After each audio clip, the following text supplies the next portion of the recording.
Bonjour, bonjour, chacun, chacune. Merci d'être là. Je rappelle la démarche pour ceux qui la vivent pour la première fois. On va prendre un petit temps d'intériorisation, on va descendre à l'intérieur de notre cœur, on va aller se disposer à être en connexion avec notre Dieu d'amour qui nous aime, avec cette présence qui dépasse notre compréhension raisonnable. Donc, on s'en va dans le surnaturel, dans le spirituel, on descend là, dans notre âme à l'intérieur de nous. Ensuite, je vais lire le texte je vous le dis tout de suite, c'est Marc 10, 2 à 16. L'Évangile de Marc, chapitre 10, les versets 2 à 16. Ensuite, je vais vous faire une petite homélie, suite à quoi on va arrêter l'enregistrement pour partager avec ceux qui sont là. Donc, ceux qui écoutent en différé, n'hésitez pas à vous rendre présents les prochaines fois. Vous êtes nombreux aujourd'hui à m'avoir dit que vous ne pouvez pas être là au moment même, mais que vous allez écouter en rediffusion. Donc, je vous salue, je vous aime. On plonge. J'ai oublié de vous dire qu'après la lecture de l'Évangile, on va prendre une petite minute de silence. N'ayons pas peur du silence. C'est pas un silence qui est vide, c'est un silence qui est rempli d'une présence. Donc, laissons résonner les mots qui nous ont touchés, même si on a, ouais, ouais, ça n'a pas de sens que ce mot-là m'ait touché, mais laissons résonner. Peut-être qu'il y a quelque chose dans ça pour nous, un cadeau pour nous aujourd'hui. Je vous invite à vous installer confortablement, à appuyer votre dos, à lâcher, à détendre les épaules, à respirer doucement, lentement et en profondeur. Au nom du Père, du Fils et du Saint-Esprit. Amen. Père, tu tiens nos vies dans ta main, tu tiens notre monde dans ta main. Tu nous portes, tu nous sauves. Nous voulons tout te redonner, tout ce que nous essayons de régler par nous-mêmes. Nous voulons tout te remettre.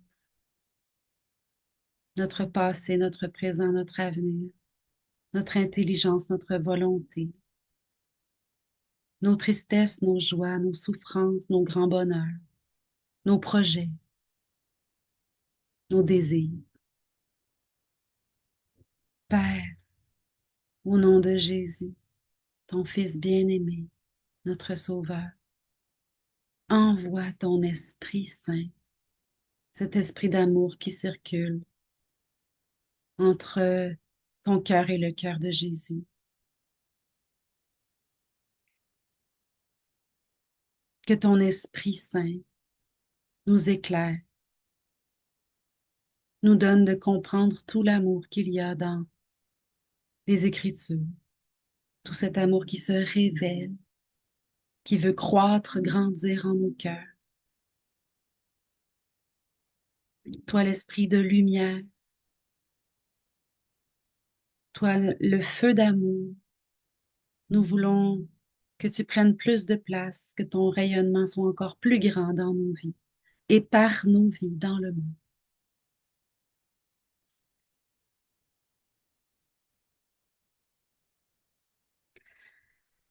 En ce temps-là, des pharisiens abordèrent Jésus et, pour le mettre à l'épreuve, ils lui demandaient, est-il permis à un mari de renvoyer sa femme? Jésus leur répondit, que vous a prescrit Moïse? Ils lui dirent, Moïse a permis de renvoyer sa femme à condition d'établir un acte de répudiation. Jésus répliqua, c'est en raison de la dureté de vos cœurs qu'il a formulé pour vous cette règle. Mais au commencement de la création, Dieu les fit hommes et femmes. À cause de cela, l'homme quittera son père et sa mère, il s'attachera à sa femme, et tous deux deviendront une seule chair. Ainsi, ils ne sont plus deux, mais une seule chair. Donc, ce que Dieu a uni, que l'homme ne le sépare pas. De retour à la maison, les disciples l'interrogeaient de nouveau sur cette question. Il leur déclara, celui qui renvoie sa femme et en épouse une autre devient adultère envers elle. Si une femme qui a renvoyé son mari en épouse un autre, elle devient adultère. Des gens présentaient à Jésus des enfants pour qu'il pose la main sur eux. Mais les disciples les écartèrent vivement. Voyant cela, Jésus se fâcha et leur dit, laissez les enfants venir à moi, ne les empêchez pas, car le royaume de Dieu est à ceux qui leur ressemblent. Amen, je vous le dis, celui qui n'accueille pas le royaume de Dieu à la manière d'un enfant n'y entrera pas. Il les embrassait et les bénissait en leur imposant les mains.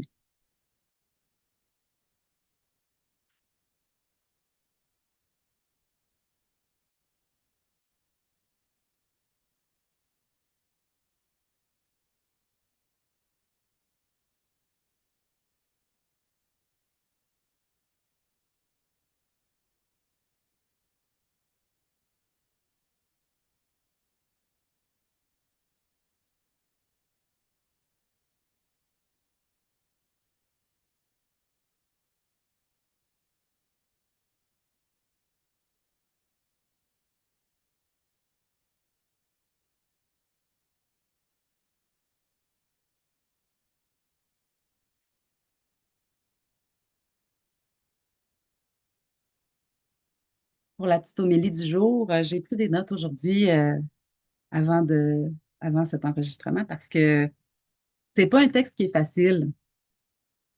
La suite, il est question aussi dans Saint Paul qui rapporte ce texte qui est tiré de la Genèse, que ce que Dieu a uni, que l'homme ne le sépare pas, et ils sont une seule chair, tout ça, ça date de Genèse 1, 27. Hommes et femmes, il les créa.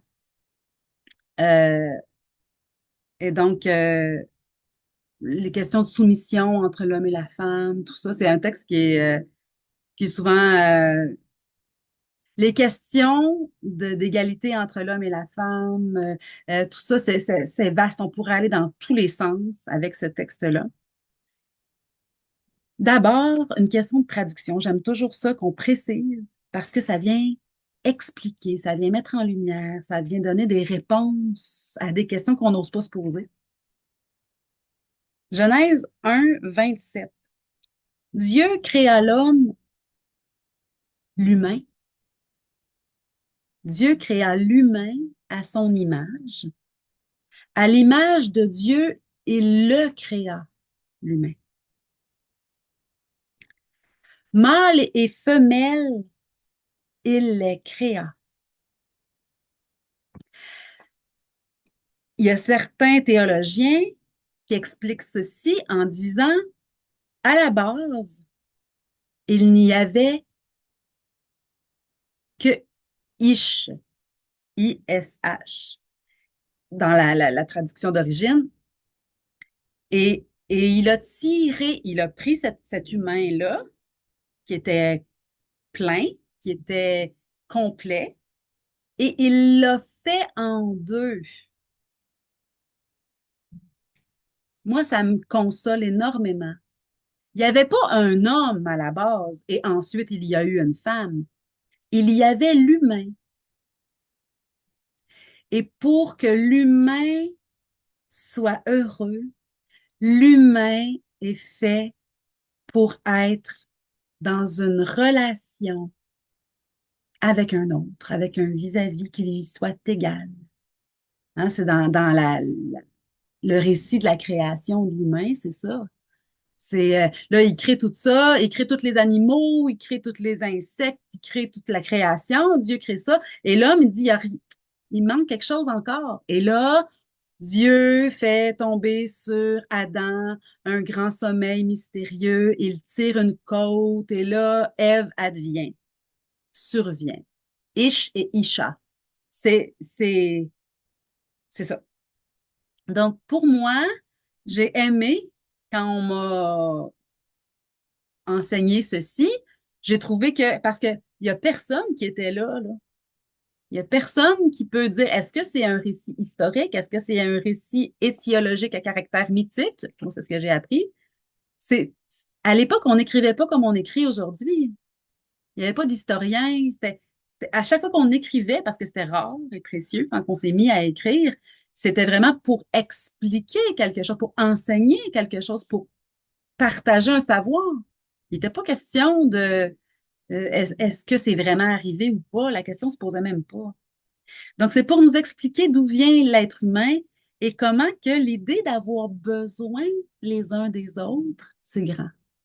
Et à la fin de l'évangile d'aujourd'hui, c'est ça qu'il dit. à la manière d'un enfant, accueillir le royaume à la manière d'un enfant. Un enfant, tout est un cadeau. Il voit les choses pour la première fois, il expérimente les choses pour la première fois.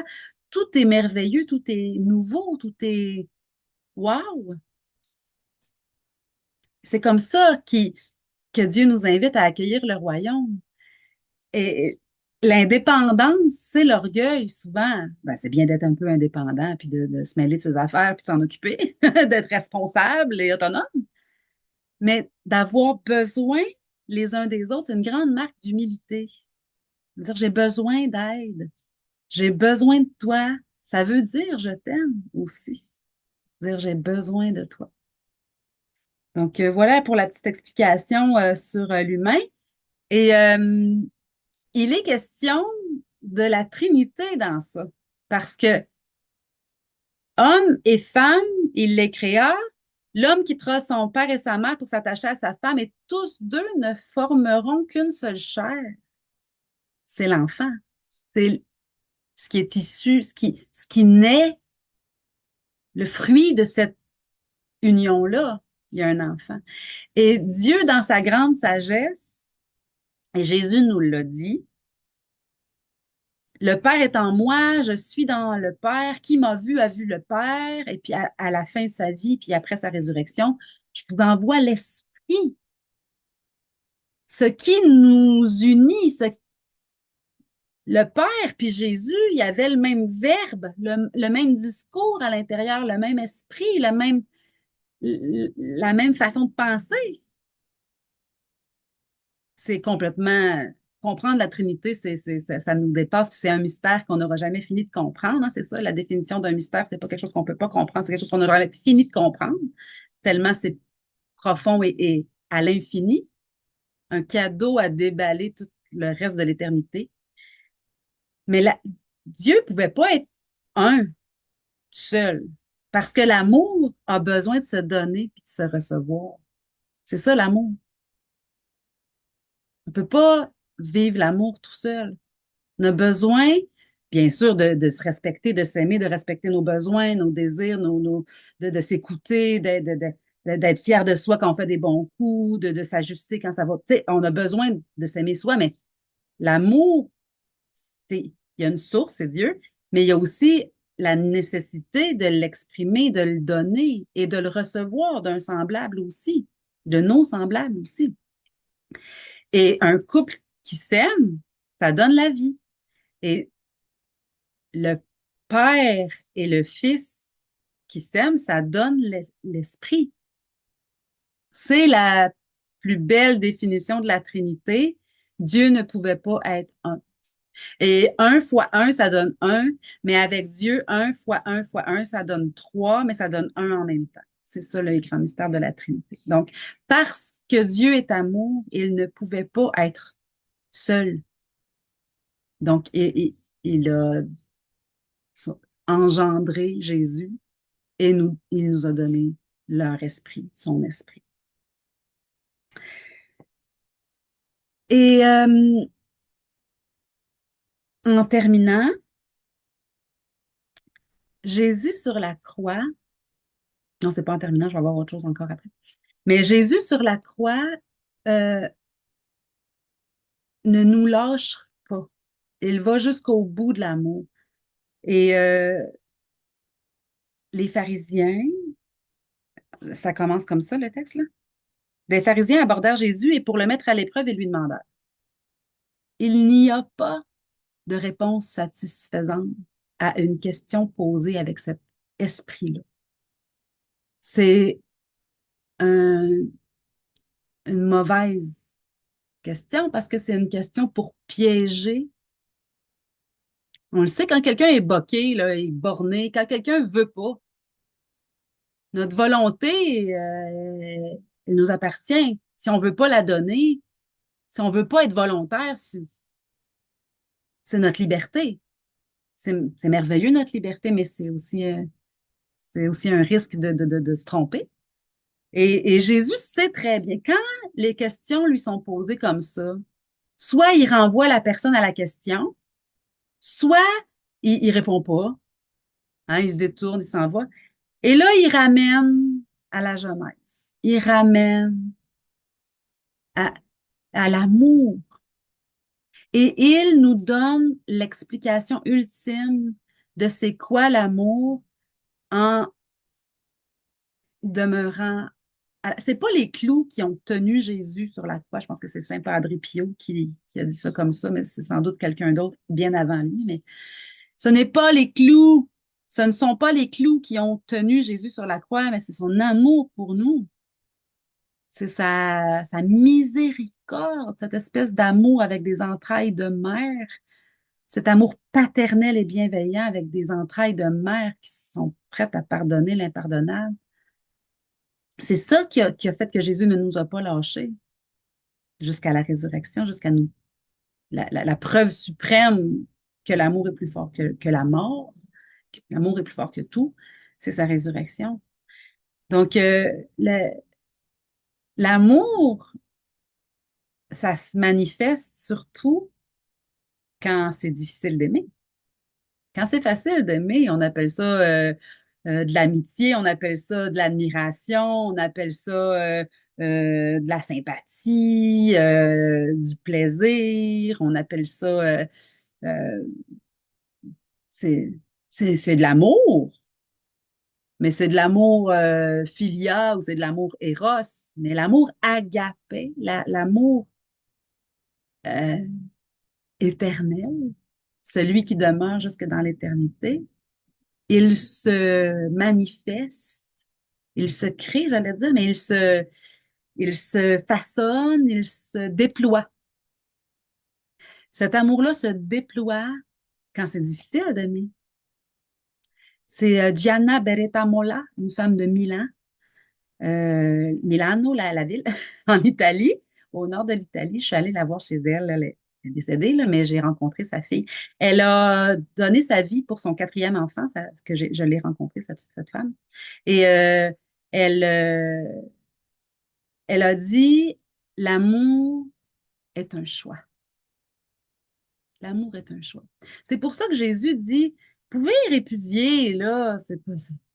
On s'en fout. À la limite, on s'en fout, là, c'est pas ça. C'est l'amour. Si tu veux pas cultiver l'amour, si tu veux pas le déployer dans ta vie, que si t'es libre, je t'enchaînerai pas. Le mariage, c'est pas un enchaînement, c'est pas une prison, c'est on dit, hey, OK, on va déployer l'amour, même quand ça va être difficile, c'est pour ça qu'on le fait devant Dieu, parce qu'on va avoir besoin de lui, parce que lui, c'est la source de l'amour. Puis sans la source, ben, notre petit puits va être tarissable, la source d'eau va se diminuer dans notre puits, puis à un moment donné, il n'y aura plus d'eau dans notre puits. Puis, mais si la source si là, on va creuser jusqu'à la nappe phréatique, on a la source d'eau intarissable au fond, ben, on va réussir à y arriver, même si c'est difficile. C'est ça que Jésus il dit, vous êtes libre, là. Mais l'amour, c'est quand c'est difficile que ça devient vraiment de l'amour. L'amour est un choix, il faut l'avoir décidé. Puis le mariage, oui, c'est de dire, je vais me rappeler que quand ça va être difficile, j'ai fait le choix, puis je vais refaire le choix de t'aimer, puis bon, bien sûr, si on vit de la violence, si on vit de la manipulation, si on vit, si c'est criminel, ce qui se passe dans notre couple, pitié, sortons de là, là. C'est pas ça que je dis, là. Mais l'amour, c'est toujours, il arrive toujours on atteint toujours notre limite humaine. C'est comme ça. Tous les êtres humains, on atteint notre limite d'amour ou de patience ou de tolérance, on est à bout. Et, et, et c'est souvent dans les moments où on a tout essayé puis que ça n'a pas fonctionné qu'on se tourne vers Dieu. C'est dans ce temps-là qu'on crie vers lui. Et je vous partage en terminant Jérémie 33, Jérémie, chapitre 33, verset 3. C'est facile. 33, 3. Invoque-moi. Je suis allée chercher dans le dictionnaire invoquer, invoquer, appeler au secours. Appeler au secours, demander du secours. Invoque-moi et je te répondrai. Invoque-moi et je te répondrai. Invoquons Dieu. Il n'attend que ça. Je termine avec ma petite histoire de la mésange. J'ai habité pendant plusieurs années dans un lieu où on nourrissait les mésanges dans notre main. L'hiver, voilà, c'était une ancienne maison de capucins, donc des moines franciscains. C'est la fête de Saint-François aujourd'hui, 4 octobre. Et l'ami des animaux. Et il y en avait une, elle avait les mésanges ont une petite calotte noire, hein, ils ont le dessus de la tête noire. Et cette mésange-là particulière, elle avait une petite plume blanche sur le dessus de la tête. Et quand c'était elle qui venait manger dans ma main, j'étais plus contente que quand c'était toutes les autres. Parce qu'elle était unique, elle était spéciale. Puis j'avais donné un nom, c'est ma petite tache blanche. Parce que quand on dit que quelqu'un est tache, c'est pas positif. Puis là, elle était blanche, la tache. Puis c'est comme si elle était unique, mais le côté de tache, il y avait quelque chose de c'est pas parce que tu as une tâche que je t'aime pas. Tu sais, je t'aime plus même que les autres. Puis ça m'a fait un enseignement. C'est comme si Dieu était venu me parler fort, fort, fort, Geneviève, quand tu viens me parler, quand tu te tournes vers moi, quand tu lèves ton regard intérieur vers moi. C'est cette joie-là. Je t'aime d'un amour unique. Quand toi, tu me supplies que tu te tournes vers moi, que tu considères que j'existe, que je suis vivant, puis que je peux t'aider, j'accours, je me pitch, je, je, j'accours, je suis, je suis là. Et si je réponds pas à ta prière comme qu'est-ce que t'attends, je réponds autrement. Un flot de paix, de sérénité, de confiance, d'espérance. De, de- je t'inspire la bonne idée pour que la situation se règle. Je, je, je, je suis là, je suis vivant. Et Dieu veut que dans nos limites, dans l'amour, dans nos limites humaines de patience, de tout ce que vous voulez, on invoque Dieu. Il nous a fait la promesse de nous répondre. Il est allé jusqu'à mourir dans d'atroces souffrances et ressusciter pour qu'on soit sûr de ça, de toutes les promesses qui avaient été faites avant par Dieu. Donc, accourons vers lui, invoquons-le, il nous répond. Il nous répondra. Il y a un petit délai des fois que ça va se passer, mais que ça ne s'est pas passé encore. Et pitié, quand Dieu répond, donnons-lui la gloire, le mérite. À lui le règne, c'est lui le roi. À lui la puissance, c'est lui qui est fort capable d'agir. À lui la gloire. On lui donne tout. On lui donne nos moins bons coups, puis sa miséricorde vient nous laver. On lui donne nos bons coups, toute la gloire. Toute la gloire lui revient. Toute la gloire lui revient. À lui le règne, la puissance et la gloire. Et plus on se fait petit, plus on accepte que c'est lui qui a tout fait, plus on est heureux. On a été créé pour glorifier Dieu, pour que sa gloire se manifeste dans notre existence, pour que sa gloire se manifeste dans notre existence là où, humainement, on arrête d'être capable de tout seul, puis qu'on a besoin de Dieu. C'est l'amour. Je reviens à ce que je disais au début, l'homme et la femme, faits pour avoir besoin l'un de l'autre pour être complet, ben c'est pareil. Notre âme, notre vie éternelle est lumineuse dans la mesure où c'est Dieu qui fait tout, dans la mesure où on a besoin de lui et on entre en contact avec lui. Seigneur, bénis-nous, pose tes mains sur nous comme un grand réconfort, comme tu l'as fait pour les petits enfants. Tu mettais ta main sur leur tête, sur eux, tu les prenais dans tes bras. Prends-nous, Seigneur, nous avons besoin de toi. Nous te donnons toutes les situations difficiles de nos vies. Nous te rendons la gloire pour tous les bons coups, toutes les bonnes idées, les beaux projets. Conduis-nous là où tu veux que nous allions.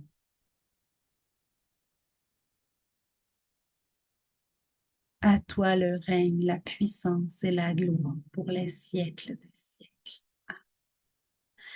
Bénis-nous, bénis notre monde qui en a tant besoin. Fais de nous des petits instruments de ta paix, comme l'a dit Saint François d'Assise, dont nous fêtons la fête aujourd'hui. Avec toute la cour céleste, tous nos amis du ciel, bénis-nous au nom du Père, du Fils et du Saint-Esprit. Amen. À bientôt.